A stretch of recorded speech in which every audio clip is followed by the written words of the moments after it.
மாணவர்களுக்கும் அஸ்ஸலாமு அலைக்கும், வணக்கம். நாங்கள் எமது கடந்த 5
இடையிலே தடங்கள் ஒன்று ஏற்பட்டதுக்கு கண்டித்துக் கொள்ளவும்.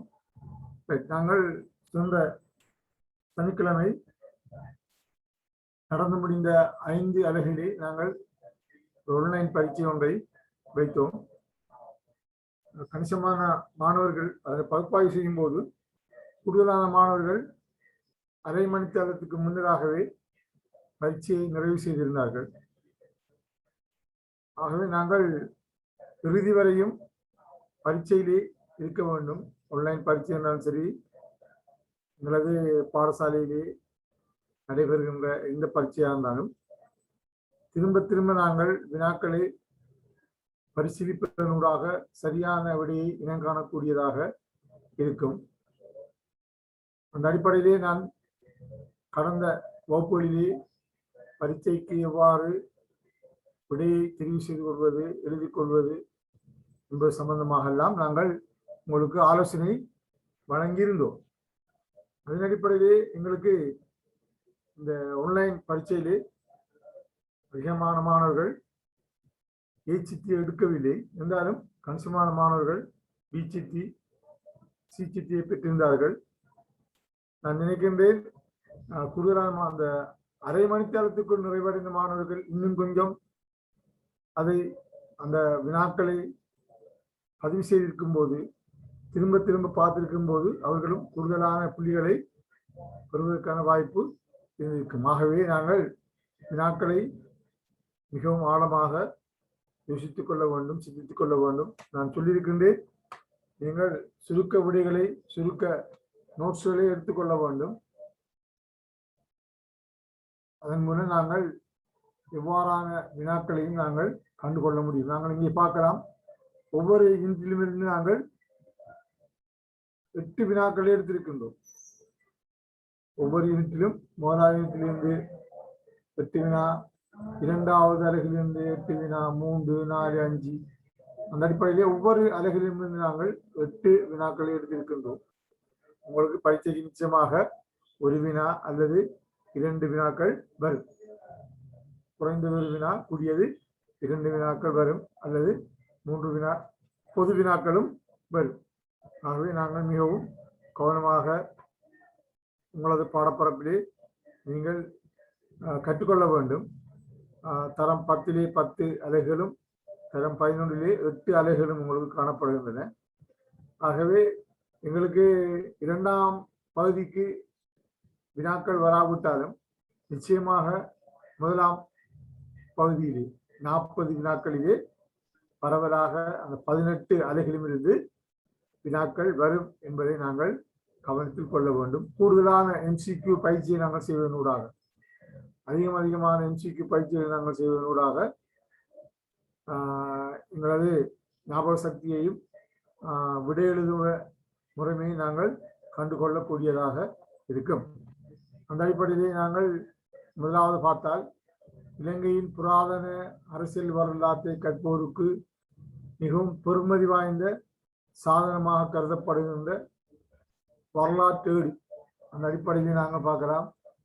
இந்த 4 வரலாற்று ஏடுகளும் எங்களுக்கு புராதன காலத்தை அதாவது இலங்கையினுடைய வரலாற்றை கற்றுக்கொள்ளக்கூடியன சாதனங்களாக இருக்கின்றன. அதிலே நாங்கள் அந்த ஒவ்வொரு விடையை நாங்கள் ஆழமாக யோசிப்பதனூடாக சிந்திப்பதனூடாக சரியான விடையை நாங்கள் இன்னும் கண்டுகொள்ளக்கூடியதாக இருக்கு. நாங்கள் பூஜாவலியை எடுத்துக்கொண்டோம் என்றால் பூஜாவலி நூலை எடுத்துக்கொண்டோம் என்றால் இது தம்பதினிய கால வரலாற்றை மட்டும் கூறுகின்ற ஒரு நூலாக இருப்பதை நாங்கள் பார்க்கலாம். தம்பதினிய காலம் 1236 தொடக்கம் 1272ஆம் ஆண்டு கிறிஸ்துவுக்கு பின் 1236 தொடக்கம் 1172 வரையான காலகட்டம் தம்பதினிய ஆட்சி காலம். இலங்கையிலே தம்பதினிய ராசதானி காலம். இந்த தம்பதினிய ராசதானி காலத்தினுடைய அரசியல் சமய தகவல்களை வழங்கக்கூடிய ஒரு நூலாக இந்த பூஜாவலி இருப்பதை நாங்கள் பார்க்கலாம். ஏனென்றால் நான் இங்கே சொல்லக்கூடிய விஷயங்களை நீங்கள் ரெக்கார்ட் பண்ணி வைத்துக் கொள்ளலாம் அல்லது குறிப்புகளை நீங்கள் எடுத்துக்கொள்ளலாம். ஏனென்றால் அது பிற்பட்ட காலங்களிலும் எங்களுக்கு தேவையாக இருக்கும். சில நேரங்களிடம் உங்களிடம் இப்படி ஒரு கேள்வி கேட்கலாம். தம்பதினிய கால அரசியல் சமய வரலாற்றை கூறுகின்ற நூலின் பேர் எதுன்னு கேட்கும்போது அங்கே நாங்கள் பூஜாவலிய என்று விடையளிக்கக்கூடியதாக இருக்கும். அந்த தகவல்களை நாங்கள் வைத்துக் கொள்வது நூலாக. அப்ப அந்த அடிப்படையில் இந்த நூலை எழுதியவராக காணப்படக்கூடியவர் புத்திர தேரர் அவர்கள். புத்திர தேரர் அவர்கள் இந்த நூலை எழுதியிருக்கின்றார். அரசியல் சமய தகவல்களை உள்ளடக்கிய நூலாக தம்பதினிய கால நூலாக இருப்பதை நாங்கள் காணக்கூடியவர். அதே போல நாங்கள் இந்த ராஜாவலியை எடுத்துக்கொண்டார். அந்த நூலை நாங்கள் எடுத்துக்கொண்டால் இது கம்பளை முதல் கோட்டை வரையான ராஜதானிகள், கம்பளை முதல் கோட்டை ராஜதானி வரையான காலகட்டங்களிலே ஆட்சி புரிந்த அரசர்களின் வரலாற்றை கூறுகின்ற ஒரு நூலாக இந்த ராஜாவலியை இருப்பதை பார்க்கலாம். கம்பளை காலம் கிறிஸ்துவுக்கு பின் 1345 தொடக்கம் 1412 தொடக்கம் கம்பளை காலமாகவும், கோட்டை காலம் 1412 தொடங்கி 1597 முடிவடைவதாக இருப்பதை நாங்கள் பார்க்கலாம். அந்த அடிப்படையிலே இந்த 2 ராசதானி காலத்தினுடைய அரசர்கள், ஆட்சி செய்த அரசர்களை பற்றிய வரலாற்றுகளாக இந்த ராஜாவலியை இருப்பதை நாங்கள் பார்க்கலாம். அதே போன்று நாங்கள் மகாவம்சத்தை எடுத்துக்கொண்டோம் என்றால் இந்த வினாவுக்கு விடையும் மகாவம்சமாக இருக்கின்றது. உங்களுடைய வினாவை நாங்கள் பார்க்கும்போது இலங்கை புராதன அரசியல் வரலாற்றை கற்போருக்கு மிகவும் பெருமதி வாய்ந்த சாதனமாக. அப்ப இது பொதுவான ஒரு வரலாற்று நூல், புராதன கால அதாவது பொதுவான ஒரு வரலாற்று நூலாக இந்த மகாவம்சம் காணப்படுகின்றது. மகாவம்சத்தை பொறுத்தளவிலே இன்றும் அந்த மகாவம்சம் இச்சைப்படுத்தப்பட்டு கொண்டிருக்கின்ற ஒரு நூலாக இருப்பதை நாங்கள் பார்க்கலாம். அதாவது மகாவம்சத்திலே இன்றும் அவர்கள் தகவல்களை சமய அரசியல் ரீதியான தகவல்களை இணைத்துக் கொண்டிருப்பதை நாங்கள் காணக்கூடியதாக இருக்கின்றது இந்த மகாவம்ச நூலில். எங்களுக்கு தெரியும் மகாவம்சம் விஜயன் முதல் மகாசேனம் வரையான வரலாற்றிலே 5ஆம் நூற்றாண்டு காலகட்டத்திலே எழுதப்பட்ட ஒரு நூலாக இந்த மகாவம்சம் காணப்படுகிறது. 5ஆம் நூற்றாண்டிலே தொகுக்கப்பட்ட நூல். இன்று வரையும் அது அந்த நூல் புதுப்பிக்கப்பட்டு கொண்டிருப்பதை நாங்கள் காணக்கூடியதாக இருக்கின்றது. இந்த மகா வம்ச நூலுக்கு ஆதாரமாக அட்டக்கத்தா, இலங்கையில் காணப்பட்ட அட்டக்கத்தாவிலிருந்து தொகுக்கப்பட்ட கிடைக்கப்பட்ட தகவல்களும் இதிலே உள்ளடக்கப்பட்டுள்ளதை நாங்கள் காணக்கூடியதாக இருக்கின்றது. மகாவம்சம்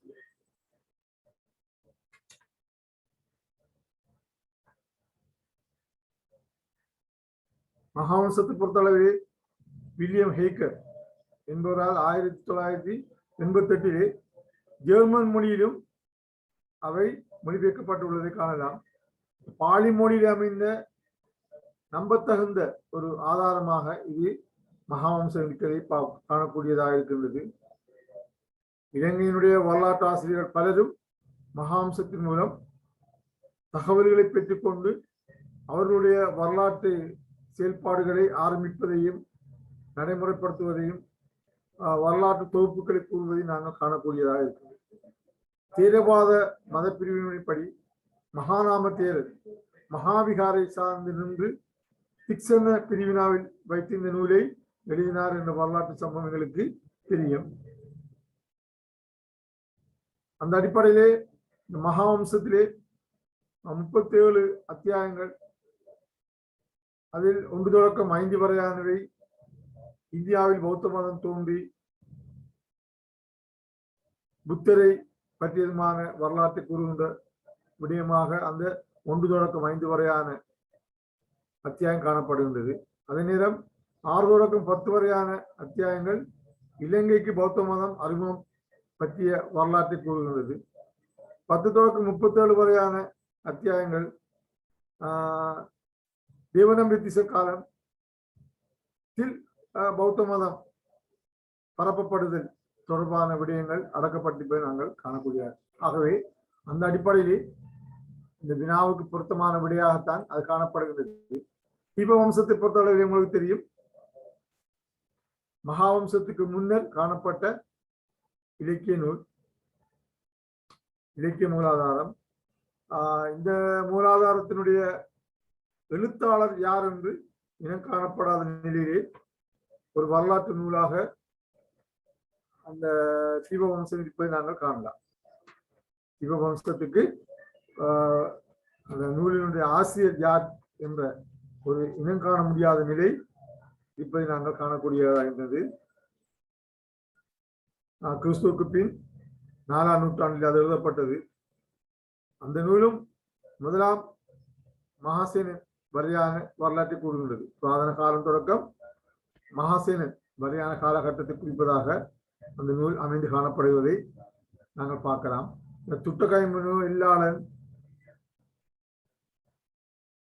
13 செய்யுள்கள் மாத்திரம் அதிலே கூறப்பட்டுள்ளது.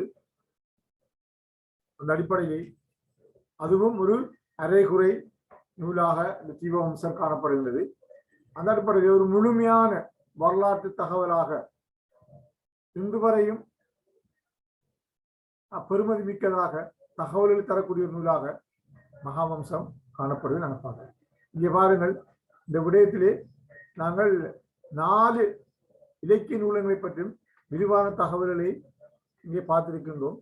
எங்களுக்கு சந்தர்ப்பங்கள் வரும்போது இப்படி ஒரு நாம் உங்களுக்கு கேட்கலாம், இலங்கையிலே காணப்படக்கூடிய மிக புராதன வரலாற்று நூலாக கருதக்கூடியது எது என்ற ஒரு விடை உங்களுக்கு கேட்கப்படும் போது அதற்கு விடை தீபவம்சம் தான்.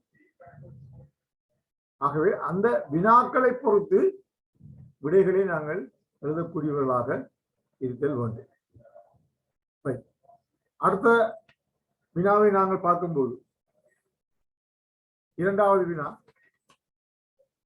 பூகோள சாஸ்திர பிரவேசம் என்ற நூலினூடாக இலங்கை பற்றிய தகவல்களை சர்வதேச சமூகத்துக்கு எடுத்துவிய கிரேக்க புவியியலாளர், கிரேக்க புவியியலாளர் யார் என்ற வினா இங்கே காணப்படுகிறது. பூகோள சாஸ்திரம் என்ற நூல். அப்ப அந்த நூலை எழுதியவர்கள். இதில் நாங்கள் இலங்கைக்கு வந்து நேரடியான அனுபவங்களை பெற்று நூலை எழுதிய அறிஞர்களும் காணப்படுகின்றார்கள். இலங்கைக்கு வராமல் இலங்கைக்கு வந்தவர்களிடம் தகவல்களை பெற்றுக்கொண்ட அறிஞர்களும் இங்கே காணப்படுகின்றார்கள். ஆகவே அவற்றை நாங்கள் கவனத்தில் கொள்ள வேண்டும். அவ்வாறான அறிஞர்கள் யார்? இவ்வாறான அறிஞர்கள் யார்? இலங்கைக்கு வருகை தந்து நேரடியான அனுபவங்களை பெற்றவர்கள். இலங்கைக்கு வராமல் இலங்கைக்கு வந்தவர்களிடம் தகவல்களை பெற்று நூல்கள் இலங்கை பற்றிய வரலாற்று எழுதியவர்கள் என்ற அடிப்படையிலே இரு பகுதியினர் காணப்படுகிறார்கள். இந்த இரண்டு பகுதியினரும் எழுதிய நூல் ஆக வெளிநாட்டு மூலாதாரமாக வெளிநாட்டு இலக்கிய மூலாதாரமாக இருப்பதை நாங்கள் பார்க்கலாம். அதன் அடிப்படையிலே நாங்கள் முதலாவது காணப்படக்கூடியவர் அரிஸ்டோட்டில். நாங்கள் அரிஸ்டோட்டிலை எடுத்துக்கொண்டால் இவரது தாய்நாடு கிரேக்கம். இவர் எழுதிய நூலாக காணப்படுகிறது டிமோண்டோ என்ற நூல். அது கிரேக்க மூலாதாரமாக இருப்பதை நாங்கள் பார்க்கலாம். கிரேக்க மூலாதாரமாக இருப்பதை நாங்கள் பார்க்கலாம். அடுத்தவர் கௌடில்யர். இவர் அஸ்தசாஸ்திரம் நூலை எழுதியவர். கிறிஸ்துக்கு முன் 236. அதே போன்று ராபர்ட் நொக்ஸை நாங்கள் எடுத்துக்கொண்டார். ராபர்ட் நொக்ஸை நாங்கள் எடுத்துக்கொண்டார். இவர் எழுதிய நூல் அன்றைய இலங்கை. அன்றைய இலங்கை என்ற நூலை எழுதியிருக்கின்றார். பிரித்தானிய நாட்டைச் சேர்ந்தவர். அவருடைய நூல் ஆங்கில இலக்கியம் என்று அழைக்கப்படுகிறது. ஆங்கில இலக்கியம் என்று அழைக்கப்படுகிறது. அதே போன்றுதான் குளோடியஸ் தொலமி பூகோள பிரவேசம் என்ற நூல் எழுதியவர். கிரேக்க நாட்டைச் சேர்ந்தவர். ரோம மூலாதாரமாக அவை காணப்படுகின்றது. ஆகவே அந்த அடிப்படையிலே எங்களுக்கு தெரியும் பூகோள சாஸ்திரம் என்ற நூல் எழுதியவர் குளோடியஸ் தொலமி என்று நாங்கள். ஆகவே இந்த 4 அறிஞர்களும்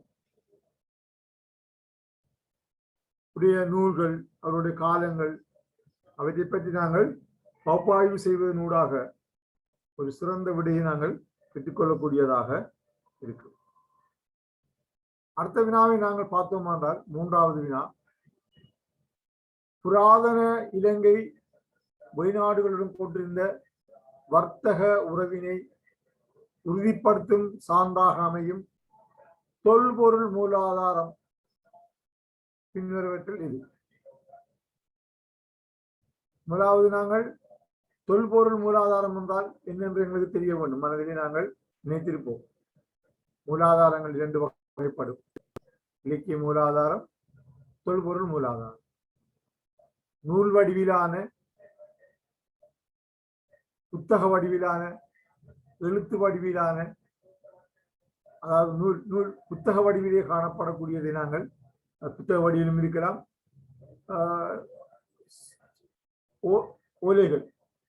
ஓலைகளாகவும் இருக்கலாம். அவற்றை நாங்கள் இலக்கிய மூலாதாரம் என்று சொல்கின்றோம். பொருள் வடிவிலே காணப்படக்கூடியவை. இங்கே பொருள் வடிவிலே காணப்படக்கூடியவையும் நாங்கள் தொல்பொருள் மூலாதாரம் என்று சொல்கின்றோம். அந்த தொல்பொருள் மூலாதாரங்களும் அந்தந்த காலங்களிலே நடந்த சம்பவங்களை நினைவுபடுத்தக்கூடிய ஒன்றாகத்தான் இருக்கின்றது என்பதை நாம் கவனித்துக் கொள்ள வேண்டும். உதாரணமாக நீங்கள் இங்கே பார்க்கலாம். உங்களுக்கு அந்த விடை, அதுக்கு விடை என்னென்று நீங்கள் இப்போது புரிந்திருப்பீர்கள். இப்போ நாங்கள் இப்போ சமகாலத்திலே பணம் அச்சிட்டு வெளியிடப்படுகின்றது. எங்களிடம் தாழ் நோட்டுகளை நாங்கள் பார்த்தால் அதிலே தேதியிடப்பட்டிருக்கும். அது இந்த காலத்துக்குரிய தாழ் நாணயம். அந்த காலகட்டத்திலே இந்த இலங்கையிலே காணப்பட்ட மத்திய வங்கியின் தலைவர் யார், ஆளுநர் யார், என்ற விடயமெல்லாம் அதே போன்று நிதி அமைச்சர் யாராக இருந்தார் இந்த விடயமெல்லாம் அந்த நாணயங்களிலே பொறிக்கப்பட்டிருக்கு. இதனூடாக அது எந்த காலத்திற்குரிய நாணயம் என்பதை நாங்கள் அறிந்து கொள்ளக்கூடியதாக இருக்கு. அந்த அடிப்படையிலே நாங்கள் பார்க்கலாம், இந்த புராதன இலங்கை வெளிநாடுகளுடன் கொண்டிருந்த வர்த்தக உறவினை உறுதிப்படுத்துவதற்கு சார்ந்தாக அமையும் தொல்பொருள் மூலாதாரம் என்றால் நிச்சயமாக நாணயம் தான். கொடுக்கல் வாங்கலுக்கு உபயோகிக்கப்பட்ட பொருள் நாணயம். வியாபாரத்துக்காக கொடுக்கப்பட்ட வியாபார நடவடிக்கைகளுக்காக பரிமாறப்பட்ட ஒரு ஊடகமாக சொல்வது நாணயம். அந்த அடிப்படையிலே அந்த வினாவுக்கான விடை நாணயமாக இருக்கும். இருந்தாலும் ஏனைய 3 விடைகளும் என்ன தொல்பொருள் நாணயங்கள் தான். அவை தொல்பொருள் தான், அவையும் தொல்பொருள் மூலாதாரங்கள் தான். கல்வெட்டுக்களை எடுத்துக்கொண்டால் கல்வெட்டுக்கள் அந்த கல்வெட்டுக்களில் காலங்களிலே இருந்த அரசர்களுடைய கட்டளைகள், அரசாங்க செயல்பாடுகள், மக்களுக்கான அறிவுறுத்தல்கள், இவைகளை வெளிப்படுத்துவதாக அந்த கல்வெட்டுக்கள் காணப்பட்டிருக்கின்றன. கல்வெட்டுக்களை நாங்கள் பார்க்கும்போது அந்த கல்வெட்டுக்கள் குளங்களை மையமாக அமைக்கப்பட்டிருந்தால் அந்த குளத்தினுடைய நீரை பாய்ப்பு தொடர்பாக அதிலே பொறிக்கப்பட்டிருக்கு. சந்தையை மையமாக கொண்டு கல்வெட்டுகள் உருவாக்கப்பட்டிருந்தால் சந்தை வியாபாரங்களை மையமாக கொண்ட விடயங்கள் அதில் காணப்பட்டிருக்கு. பொது இடங்களிலே அந்த கல்வெட்டுக்கள் காணப்பட்டிருந்தால் அந்த பொது இடங்களிலே மக்களுடைய நடவடிக்கைகள், செயல்பாடுகள் எவ்வாறு காணப்பட வேண்டும் என்று சொல்லும். ஆகவே அந்தந்த கல்வெட்டுகள் அரசர்கள் உருவாக்கிய நோக்கம் என்னவென்றால் அதன் மூலம் மக்கள் சட்டத்துக்கும் ஒழுக்கத்துக்கும் நாட்டிலே கட்டுப்பட்டு நடக்க வேண்டும் என்ற நோக்கத்துக்காக இந்த கல்வெட்டுகள் அமைக்கப்பட்டன. தொல்பொருள் மூலாதாரம். இப்ப இந்த காலகட்டத்திலே நாங்கள் கல்வெட்டுகள் இல்லை. இந்த காலகட்டத்திலே பல ஊடகங்கள் ஊடாக எத்தனையோ வகையான தொடர்பு சாதனங்கள் காணப்படுகின்றன. சமகாலத்தில் நாங்கள் நினைத்து பார்க்க முடியாத விடயங்களிலே இப்ப அமெரிக்காவிலே இந்த சந்தர்ப்பத்திலே என்ன நடந்து கொண்டிருக்கின்றது, கலிபோர்னியா மாநிலத்திலே இந்த சந்தர்ப்பத்திலே என்ன நடந்து கொண்டிருக்கின்றது, பிரான்ஸ் நகரிலே, பாரிஸ் நகரிலே இப்போது என்ன நடந்து கொண்டிருக்கிறது என்பதை நாங்கள் இப்போது எங்கள் கையில் உள்ள தொலைபேசியினூடாகவே தகவல்களை பெற்றுக் கொள்ளக்கூடிய அளவுக்கு நாங்கள் இப்போது குளோபலைசேஷன் ஒரு கிராமமாக இப்போது நாங்கள் மாறியிருக்கிறோம். உலகம் ஒரு கிராமம் என்ற அடிப்படையிலே மாற்றம் அடைந்திருக்கின்றது. ஆகவே இந்த கல்வெட்டுக்கள் மூலமும் நாங்கள் என்ன அறிய முடியும், அந்த காலகட்டத்திலே காணப்பட்ட அரசர்களுடைய கட்டளைகள் அறியலாம். சித்திரங்களை பொறுத்தளவிலே அந்த காலகட்டத்திலே காணப்பட்ட உணர்வுகள், கலை அம்சங்கள், கலையாக்கங்கள் சித்திரங்களாக அவர்கள் வடிவமைத்திருக்கிறார்கள். சிற்பங்களை பொறுத்தளவிலே செதுக்கல் வேலைகளை செய்திருக்கிறார்கள். சிலைகளை வடிப்பது, சிலைகளை உருவாக்குவது. ஆகவே அந்த சிலைகளை உருவாக்கியது, சித்திரங்கள் வரைந்தது இந்த காலகட்டங்களில் மூலம் அந்த அரசர்களுடைய கலை அம்சங்களும் அவர்கள் நாட்டுக்கு பங்களிப்பு செய்த விதயங்களையும் நாங்கள் அறிந்து கொள்ளக்கூடியதாக இருக்கிறது. அந்த அடிப்படையிலே தொல்பொருள் மூலாதாரங்களாக நாங்கள் 4 குறிப்பிட்டாலும் வெளிநாட்டோடு வியாபார நடவடிக்கைகளுக்கு நாணயம் பாவிக்கப்பட்டது என்பதை நாங்கள் கவனத்தில் கொள்ள வேண்டும். ஆகவே நாங்கள் விடைகளை சரி என்றால் எவ்வாறு சரி, பிள்ளை என்றால் எவ்வாறு பிள்ளை என்பதை நாங்கள் அறிந்து கொள்வதனூடாக அதிகமான விடைகளுக்கு நாங்கள் அதிகமான வினாக்களுக்கு விடை அளிக்கக்கூடியதாக இருக்கும். அடுத்தது 4வது வினாவை நாங்கள் பார்த்தோமானால், மகாவம்ச நூலுக்கு எழுதப்பட்ட விளக்க உரை நூலாக குறிப்பிடப்படுவது. மகாவம்ச நூலுக்கு எழுதப்பட்ட விளக்க உரை நூலாக காணப்படுகின்றது தலதா வம்சம், வம்சத பஹாசினி, சூல வம்சம், போதி வம்சம். ஆகவே இந்த 4க்கும் உரிய விடயதானங்களை நாங்கள் அறிந்து வைத்துக் கொள்வோமானால்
இடையிலே ஒரு இன்டர்நெட் பிரச்சனை ஒன்று ஏற்பட்டுட்டது, மன்னித்துக் கொள்ளுங்கள். ரைட், இப்போ நாங்கள் இந்த 4வது வினாவிலே வம்சத பகாசினி எடுத்துக்கொண்டால், நாங்கள் ஏற்கனவே சொல்லியிருக்கின்றோம், மகாவம்சத்துக்கு விளக்க உரையாக காணப்பட்ட நூலாக இந்த வம்சத பகாசினி காணப்படுகின்றது என்ற விடயங்கள் நாங்கள் பல தடவை கற்றிருக்கின்றோம்.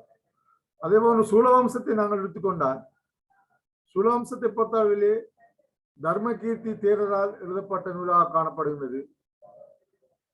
மகாசேனன் மன்னன் தொடக்கம் முதலாம் பராக்கிரபாகு மன்னன் வரையான 4ஆம் நூற்றாண்டிலே எழுதப்பட்ட ஒரு நூலாக இந்த சூலவம்சம் இருப்பதை நாங்கள் காணக்கூடியதாக இருக்கின்றது. தர்மகீர்த்தி தேரர் சூலவம்சத்தினுடைய ஆசிரியர் தர்மகீர்த்தி தேரராக காணப்படுகிறார். பாலி மொழியிலே 42 அத்தியாயங்களை கொண்டதாக அந்த சூலவம்சம் காணப்படுகிறது. இதனுடைய காவிய நாயகனாக முதலாம் பராக்கிரபாகு மன்னன் காணப்படுகிறார். மகாசேன மன்னன் முதலாம் பராக்கிரபாகு மன்னன் வரையான வரலாற்றை அறியக்கூடியதாக இந்த நூல் காணப்படுகிறது.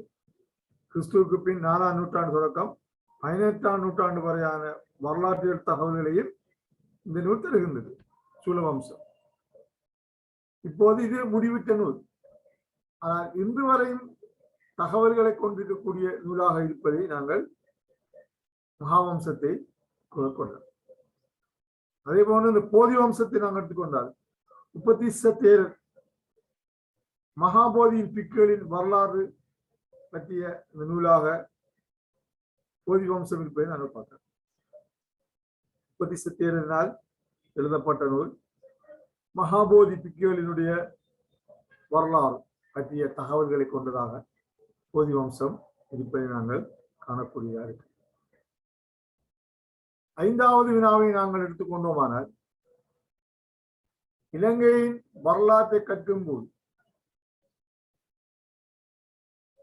எக்காலத்துடன் தொடர்புடைய விதத்தில் தூதுகாவியம், புகழ்காவியம், போர்காவியம்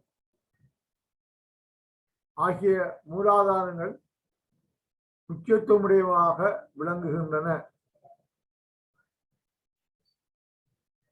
இந்த தூதுகாவியம், புகழ்காவியம், போர்காவியம் இம்மூன்றும் இந்த கோட்டை ராசதானி தொடக்கம் கண்டி ராசதானி வரையான வரலாற்றுகளை கூறக்கூடிய தகவல்களை கூறக்கூடியதாக இருக்கிறது. கோட்டை ராசதானி முதல் கண்டி ராசதானி வரையான காலகட்டத்திலே அரசர்களுக்கு இடையிலான தூது செல்லுதல், அரசர்களை புகழ்பாடுதல், அதே போன்று அக்காலகட்டங்களில் நடந்த யுத்தங்கள், இவைகள் தொடர்பான இந்த வரலாற்றை கூறுகின்ற விடயமாகத்தான் இந்த தூதுகாவியம், புகழ்காவியம், போர்காவியம் காணப்படுகின்றது.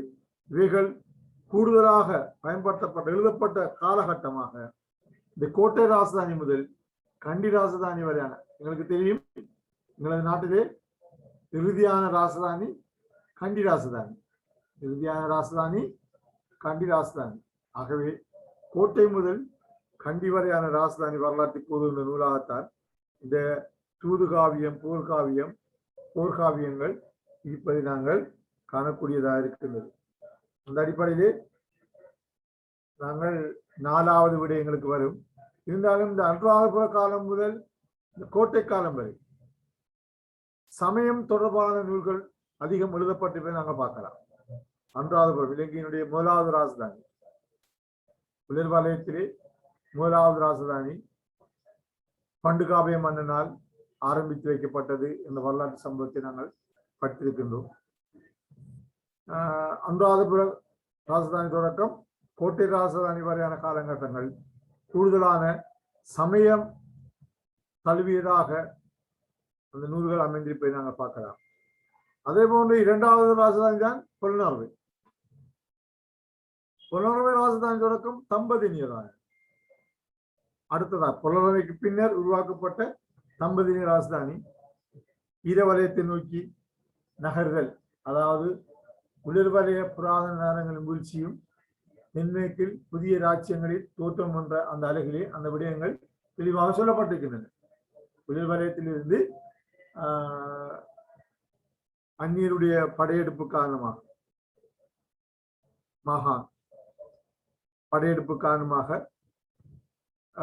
ராஜதானிகள் உலர்வலயத்தை ஈரவலயத்தை நோக்கி தென்மேற்கை நோக்கி நகர்த்தப்படுவதை நாங்கள் பார்க்கலாம்.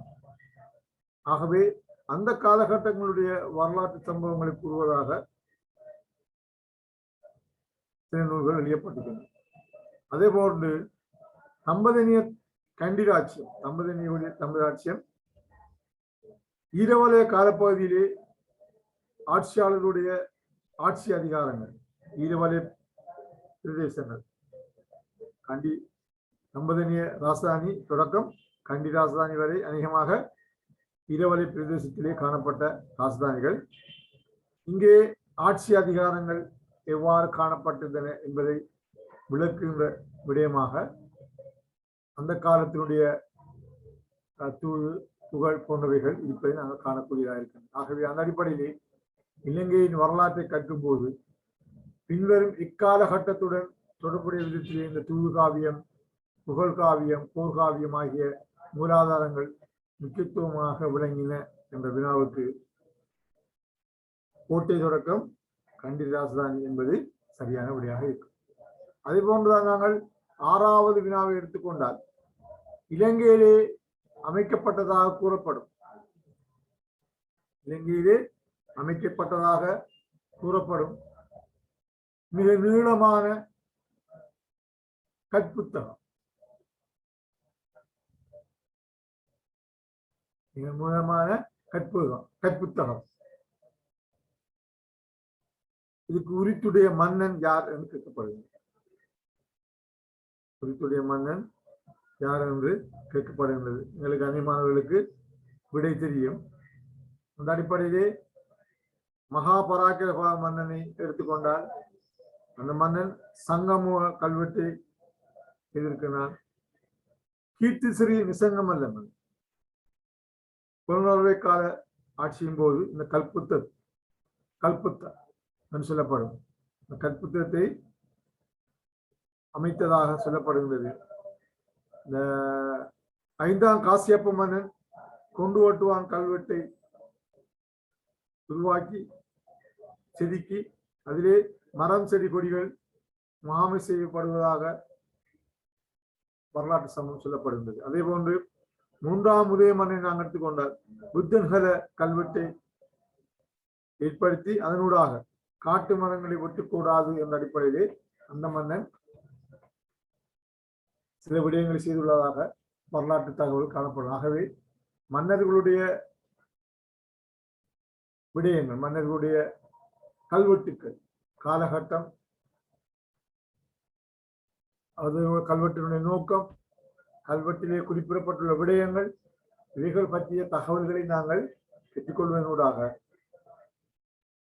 இன்னும் பல வினாக்களுக்கு விடை எழுதக்கூடியதாக மட்டுமல்ல பகுதி 2க்கு நாங்கள் இதை மையமாக கொண்டு பல வினாக்களுக்கு விடை எழுதக்கூடியவர்களாக இருக்கும். ஆகவே நான் ஏற்கனவே உங்களோட சொல்லியிருக்கின்றேன். மன்னர்களை எடுத்துக்கொண்டாலும் நீங்கள் சிறு குறிப்பை வைத்துக் கொள்ள வேண்டும். மகாபாகிரபா மன்னனுடைய சேவைகள் காலப்பகுதி அவருடைய நடவடிக்கைகள் அதே போன்று ஒவ்வொரு மன்னர்களும் பிரபல்யமான மன்னர்கள் எல்லா மன்னர்களும் தேவையிலே பிரபல்யமான மன்னர்களுடைய தகவல்களை நாங்கள் திரட்டிக் கொள்ள வேண்டும். எங்களுக்கு ஒரு மன்னன் பிரபல்யமானவனா இல்லையா என்பதை நாங்கள் எங்களது பாடப்புத்தகத்திலே அறிந்து கொள்ள முடியும். பாடப்புத்தகத்திலே குறிப்பிடப்படக்கூடிய மன்னர்கள் பிரபல்யமானவர்கள், குறிப்பிடப்படாதவர்கள் பிரபல்யம் அற்றவர்கள். மன்னர்களுடைய ஆட்சி காலத்திலே 40 வருடம் 50 வருடம் பணியாற்றிய மன்னர்களும் இருக்கின்றார்கள். 3-4 மாதம் பணியாற்றிய மன்னர்களும் இருக்கின்றார்கள். ஒரு நாள் அரசராக இருந்தவர்களும் இருக்கின்றார்கள். ஆகவே நாங்கள் ஒரு 30 வருடம் 25 வருடம் சேவை செய்தவர்கள் தான் வரலாற்றிலே இடம் பிடித்திருப்பார்கள். அவர்கள் தான் பல்வேறு சேவைகளை மக்களுக்கு வழங்கியிருப்பார்கள் என்பதை கவனத்தில் கொண்டு அவ்வகையான மன்னர்களுடைய தகவல்களை நாங்கள் திரட்டிக் கொள்ள வேண்டும். அடுத்து நாங்கள் 7வது வினாவை எடுத்துக்கொண்டோம் என்றால் 17ஆம் நூற்றாண்டிலே டச்சு கிழக்கிந்திய கம்பெனியில் பணியாற்றி இலங்கையின் வடபகுதி மக்களின் பண்பாடுகள் பற்றிய குறிப்புகளை வெளியிட்டவர். அந்த அடிப்படையிலே நாங்கள் இங்கு 4 வெளிநாட்டவர்களை நாங்கள் தந்திருக்கின்றோம். உங்களது பாட புத்தகத்திலும் இவர்கள் பற்றிய விடயங்கள் உங்களுக்கு தெளிவுபடுத்தப்பட்டிருக்கின்றன. பிலிப்பஸ் பெல்தவுஸ், இவர் ஒல்லாந்து நாட்டு மதகுரு. ஒல்லாந்து படையுடன் இலங்கைக்கு வருகின்றார். அந்த அடிப்படையிலே அவர் வடபகுதி மக்களுடைய பண்பாட்டு விடயங்களை பற்றிய தகவல்களை திரட்டி அவற்றை நூலாக வெளியிடுவதை நாங்கள் பார்க்கலாம். பெர்னாவோ டி குவேரோஸ், இவரை நாங்கள் எடுத்துக்கொண்டால் இவர் யோகா சபையினை போதகராக போர்த்துக்கல் நாட்டிலிருந்து வந்தவர். சிலோனின் தற்கால மற்றும் ஆன்மீக வெற்றி, சிலோனின் தற்கால மற்றும் ஆன்மீக வெற்றி என்ற நூலை எழுதியவராக இவர் காணப்படுகின்றார். யோவாவோ ரிபேரோ, இவரை பொறுத்தளவிலே இவர் ஒரு போர்த்துக்கல் இராணுவ வீரராக இலங்கைக்கு வருகின்றார். அதாவது போர்த்துகேயர் இலங்கையை கைப்பற்றிய சந்தர்ப்பத்திலே ஒரு இராணுவ வீரராகவும் இவர் 18 வயதிலே வருகின்றார். வந்து அவர் இங்கே கடமையிலே ஈடுபட்டக்கூடிய காலகட்டத்திலே இலங்கை தீவின் வரலாறு சோகக்கதை, இலங்கை தீவின் வரலாற்று சோகக்கதை என்ற நூலை எழுதுவதை நாங்கள் பார்க்கலாம். அதே போன்று ராபர்ட் நோக்ஸை நாங்கள் எடுத்துக்கொண்டால் இவர் ஸ்காட்லாந்தை சேர்ந்தவர். இவர் பயணம் செய்த கப்பல் என்ன செய்கின்றது? பயணம் செய்த ஆனந்த கப்பல் விபத்துக்குள்ளாகி அந்த கப்பல் என்ன செய்கின்றது? இலங்கையை கரையொதுங்குகின்றது. அந்த காலகட்டம் 2ஆம் ராஜசிங்க மன்னனுடைய காலகட்டம். அதனால் ராபர்ட் நோக்ஸை 2ஆம் ராஜசிங்க மன்னன் சிறைப்படுத்தி வைக்கின்றான். இவன் சிலோன் தீவின் வரலாற்றை உறவு என்ற நூலை இவர் எழுதுவதை நாங்கள் காணக்கூடியதாக இருக்கும். அந்த அடிப்படையிலே இந்த 17ஆம் நூற்றாண்டில் டச் கிழக்கிந்திய கம்பெனியின் பணியாற்றிய இலங்கையின் வடபகுதி மக்களின் பண்பாடுகள் பற்றிய குறிப்புகளை வெளியிட்டவர் பிலிப்பஸ் பெல்தவுஸ் என்பது சரியான விடை. அடுத்தது 8வது வினாவை நாங்கள் எடுத்துக்கொண்டோம் என்றால், நேச்சுரலிஸ்ட் ஹிஸ்டோரியா என்ற நூலை எழுதிய வெளிநாட்டு வரலாற்று ஆசிரியர். நான் ஏற்கனவே சொல்லியிருக்கின்றேன், இது சம்பந்தமாக நாங்கள் ஏற்கனவேயும் பார்த்திருக்கின்றோம். அந்த அடிப்படையிலே பிளினி என்பவர் நேச்சுரலிஸ்ட் ஹிஸ்டோரியா என்ற நூலை எழுதியவர், ரோம் நாட்டைச் சேர்ந்தவர். அரிஸ்டோட்டில் இமோண்டோ கிரேக்கம் என்ற நூலை எழுதியவர். அதே போன்று பெர்னார்டோ டி குவேரஸ் என்பவர் யோகாசன சபை போதகராக இருந்து சிலோனின்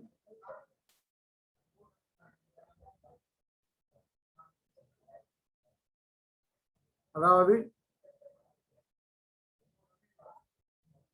பிலிப்பஸ் பெல்தவுஸ் என்பவர் ஒல்லாந்து நாட்டு மதகுரு. இலங்கைக்கு வந்து அவர் எழுதிய வரலாற்று நூலை பற்றி நாங்கள் ஏற்கனவே சொல்லியிருக்கின்றோம். ரிபேரோ பொறுத்தவரையிலே அவர் ரிபேரோவின் இலங்கை வரலாறு என்ற நூலை எழுதிய ஒரு வரலாற்று ஆசிரியராக இருப்பதை பார்க்கிறார். ஆகவே அந்த அடிப்படையிலே நேச்சுரலிஸ்ட் ஹிஸ்டோரியா என்ற நூலை எழுதியவராக பிளினி காணப்படுவதை நாங்கள். அதே போன்று நாங்கள் 9வது வினாவை எடுத்துக்கொண்டோமானால், புராதன கால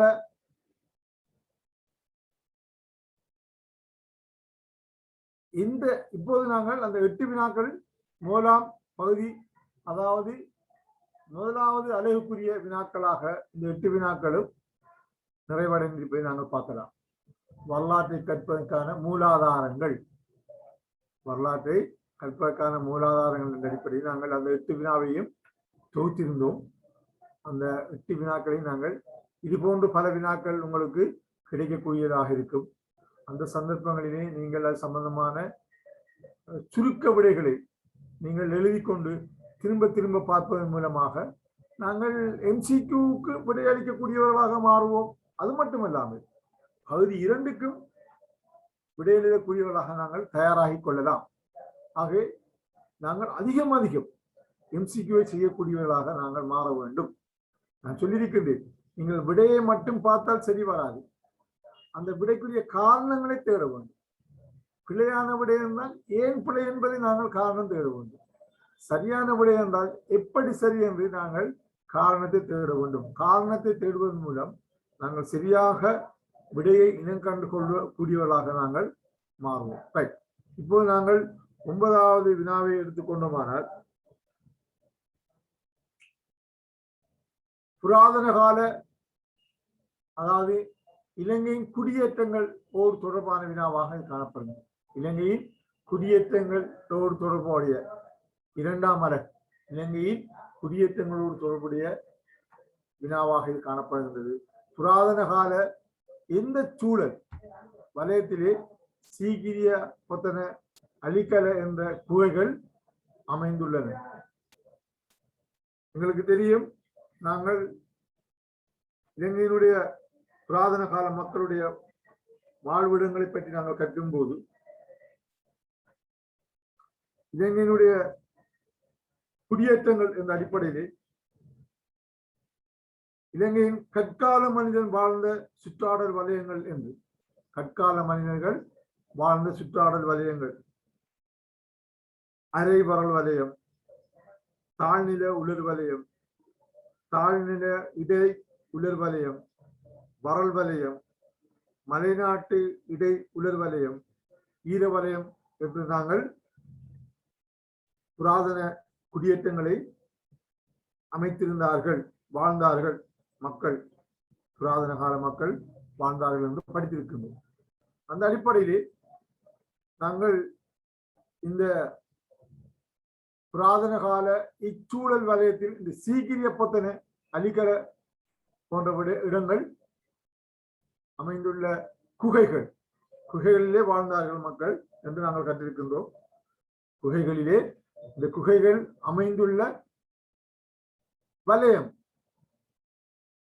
நாங்கள் தாழ்நில ஈரவலய குகையை நாங்கள் அவதானித்தார்.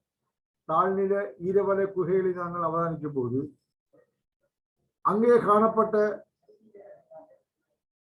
இடங்களாக பாக்கியங்கல, பட்டத்தொம்பலன, கித்துர்கலன போன இடங்களிலே தாழ்நில ஈரவலய குகைகள் அமைந்திருப்பதை நாங்கள் பார்க்கிறோம்.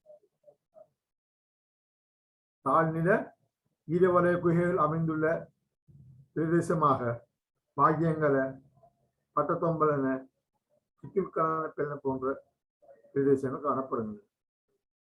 அதே போன்று தாழ்நில உலர்வலய பிரதேசத்திலே காணப்படக்கூடிய குகைகளாக சீகிரிய பொத்தன அலிக்கல. ஆகவே இப்போது நாங்கள் விடைக்கு வந்துவிட்டோம். தாழ்நில உலர்வலயம், தாழ்நில உலர்வலயத்திலே இந்த சீகிரிய பொத்தன அலிக்கல போன்ற குகைகள் காணப்படுவதை நாங்கள் பார்க்கலாம். அதே போன்று மலைப்பிரதேச வெட்டுவழிகள் கொண்ட இடங்களாக பண்டாரவல, கோட்டான் சமவெளி இருப்பதை நாங்கள் பார்க்கலாம். மலைய பிரதேச வெட்டவழி, புராதன கால மக்கள் மழைக்காலங்களில் குகையிலும், வெயில் காலங்களிலே, கோடை காலங்களிலே வெட்டவழிகளிலும் வாழ்ந்தார்கள் என்ற வரலாற்று சம்பவத்தை நாங்கள் கற்றிருக்கின்றோம். அவர்கள் வெட்டவழியில் இருந்தால் மர நிழல்களுக்கு, பெரும் பெரும் மர நிழல்களிலே வாழ்ந்தார்கள். மழை காலங்களிலே குகைகளிலே வாழ்ந்தார்கள் என்ற வரலாற்று சம்பவத்தை நாங்கள் பற்றிருக்கின்றோம். அந்த அடிப்படையிலே மலையக பிரதேச வெட்டவெளியாக பண்டாரவல, பொட்டன் சமவெளி காணப்படுவதை நாங்கள் பார்க்கிறோம். அதே போன்றுதான் தாழ்நில உலர்வலய வெட்டுவெளி பிரதேசங்களாக பெல்லன்பதி பெலச இருப்பதை நாங்கள் காணக்கூடியதாக இருக்கும். அடுத்த வினாவை நாங்கள் பார்க்கும்போது நாங்கள் ஒரு குறிப்பை தந்து வினாவைக்கு இவ்வாறான வினாக்களும் வருவதுண்டு. அங்கே 3 விடயங்கள் அங்கே தரப்பட்டிருக்கின்றன. 3 விடயங்கள் அல்லது 2 விடயங்களை அவர்கள் தந்து வினாக்களை கேட்பார்கள். அந்த அடிப்படையில் நாங்கள் பார்க்கும்போது குறித்த ஒரு குகையுடன்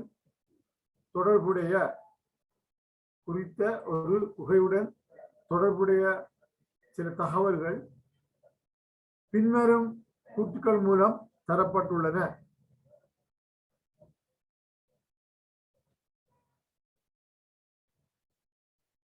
ஒன்று ஏ, இது தாழ்நில ஈரவலயத்தில் அமைந்திருக்கும்.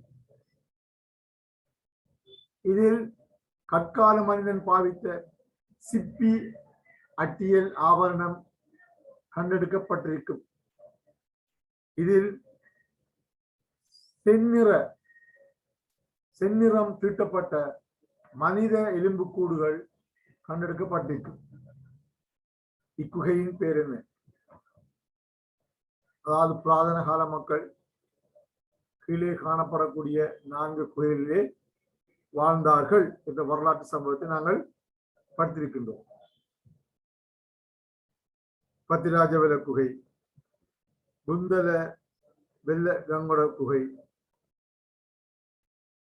பெல்லன்பதி பெலச, கித்துல்கல பெலன, இராவண இல்ல, குறிவிட்ட பட்டத்தொம்பலன, சீக்கிரியப்பத்தனை போன்ற வரலாற்று முக்கியத்துவம் வாய்ந்த இடங்களிலே புராதன கால மக்கள் அந்த பிரதேசத்தில் காணப்பட்ட குகைகளிலே வாழ்ந்திருக்கின்றார்கள். அந்த அடிப்படையிலே நாங்கள் இந்த பாக்கியன் கலன் அதை நாங்கள் எடுத்துக்கொண்டோம் என்றால் 38,000 வருடங்களுக்கு முன் வாழ்ந்த கற்கால மனிதனுடைய வாழ்விடமாக இந்த பாக்கியன் கல குகை காணப்படுவதை நாங்கள் பார்க்கிறோம்.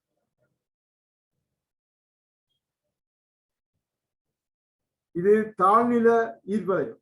இது தாழ்நில ஈரவலயத்திலே காணப்படுகின்றது. அது மட்டுமல்லாமல் 38,000 வருடங்களுக்கு முன்னர் இந்த குகையிலே, அதாவது அந்த காலம் என்று சொல்லும்போது கற்காலம் மனிதன் வாழ்ந்ததாக சொல்லப்படுகிறது. 9 நபர்களுடைய எலும்புக்கூடுகளின் பகுதிகள் அங்கே கண்டெடுக்கப்பட்டதாக வரலாற்று தகவல் கூறுகின்றன.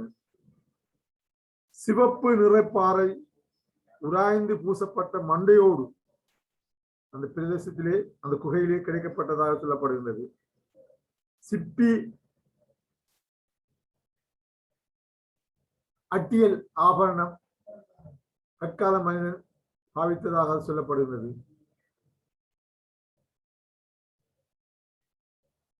செந்நிற நிறமூட்டப்பட்ட மணி எலும்புக்கூடும் அந்த பிரதேசத்திலே காணப்பட்டதாக சொல்லப்படுகிறது. அடுத்தது நாங்கள் பார்க்கலாம், 2வது கித்துல்கல பெலன். இதுவும் தாழ்நில ஈரவலய பிரதேசத்திலே காணப்படுகிறது. 12 எலும்புக்கூடுகள் அங்கே கிடைத்திருக்கிறது மூலாதாரங்களின்படி. அந்த குகையிலே வாழ்ந்த கற்கால மனிதன் காட்டுப்பலா விதைகளை சுட்டு உண்டதாக சொல்லப்படுகின்றது. 12,500 வருடங்களுக்கு முன்னர் அந்த குகையிலே கற்கால மனிதன் வாழ்ந்ததாகவும் காட்டுப்பலா விதைகளை தீயில் சுட்டு சாப்பிட்டதாகவும் வரலாற்று தகவல்கள் கூறுகின்றன.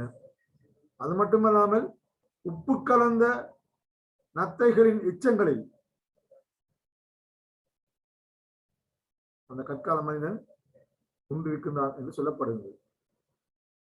அதே போன்று நாங்கள் பட்டத்தொம்பலத்தை நாங்கள் எடுத்துக்கொண்டால் இதுவும் தாழ்நில ஈரவலை பிரதேசத்தில் காணப்படக்கூடிய ஒரு குகை. வளைந்து புதைக்கப்பட்ட எலும்புக்கூடு,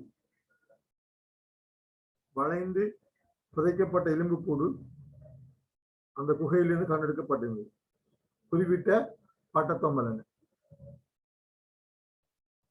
அதே போன்று சீக்கிரப்பத்தனை நாங்கள் எடுத்துக்கொண்டால் இது தாழ்நில உலர்வலய குகை, தாழ்நிலைய உலர்வலய பிரதேசத்தில் உள்ள ஒரு குகையாக இது காணப்படுகிறது. மத்திய கால எலும்புக்கூடுகள் இந்த குகையில இருக்கிறது. மத்திய கால முன்வரலாற்று கால